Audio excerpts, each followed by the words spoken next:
Hi friends, அஸ்ஸலாமு அலைக்கும். இன்றைக்கி நம்ம வீட்டில் என்ன சாப்பாடுன்னு பார்த்தீங்கன்னா மட்டன் பிரியாணியும் தால்ச்சா தயிர் சட்னி தான் நம்ம வீட்டில் சாப்பாடு. ஸோ மட்டன் பிரியாணி நான் யூடியூப்பில் போட்டிருக்கேன். உங்களுக்கு வேணும்னா யூடியூப்பில் பாருங்கள். இந்த தால்ச்சா எப்படின்னா ஒன்றரை கிளாஸ் நான் துவரம் பருப்பும் 3/4 கிளாஸ் கடலப்பருப்பும் எடுத்திருக்கேன்.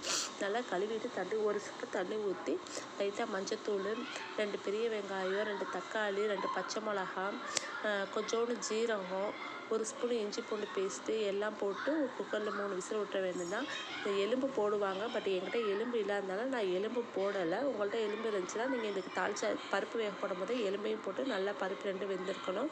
எனக்கு கடலப்பருப்பு தால்ச்சாவில் பருப்பு கொஞ்சம் முழுசாக இருந்தால் தான் ரொம்ப பிடிக்கும். ரொம்ப கரைஞ்சால் நல்லா இருக்காது. இதில் கத்திரிக்காய் மட்டும்தான் நான் சேர்த்துருக்கேன். கத்திரிக்காய், வாழைக்காய், சுரைக்காய், நம்ம என்ன காய் வேணால் போடலாம், டேஸ்ட்டாக இருக்கும். பட் நான் இன்றைக்கி தால்ச்சாவில் மோஸ்ட்லி கத்திரிக்காய், வாழைக்காய்